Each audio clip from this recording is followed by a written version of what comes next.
அனைவருக்கும் வணக்கம். நான் இன்று பேச எடுத்துக்கொண்ட தலைப்பு வீரமங்கை வேலுநாச்சியார். அச்சமில்லை அச்சமில்லை அச்சம் என்பதில்லையே என்ற பாரதியாரின் வரிகளுக்கேற்ப வீரமங்கை வேலுநாச்சியாரை பற்றி உங்கள் முன் பேச வந்துள்ளேன். வீரம் என்பது வெறும் ஆயுதத்தில் இல்லை, அது நம் மன உறுதியில் உள்ளது என்பதற்கு சிறந்த எடுத்துக்காட்டாக திகழ்ந்த சிவகங்கை சீமையின் வீரமங்கை வேலுநாச்சியாரை பற்றி பேச பெருமிதம் கொள்கிறேன்.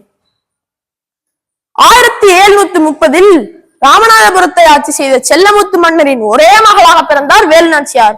ஒரு ஆண் வாரிசை போலவே வளர்க்கப்பட்ட இவர் வில்வித்தை, வாழ்வீச்சு, சிலம்பம் மற்றும் பன்மொழிகளில் புலமை பெற்றவர்.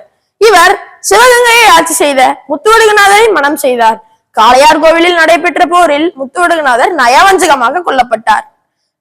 தனது மண்ணையும் மக்களையும் காப்பாற்ற யோசித்த வேலுநாச்சியார் ஷேக் ஐதர் அலி, மருது சகோதரர்கள், அமைச்சர் தாண்டவராயரின் உதவியுடன் சிவகங்கையை ஆங்கிலேயரிடமிருந்து காப்பாற்றி தனது வெற்றி கொடியை நாட்டினார்.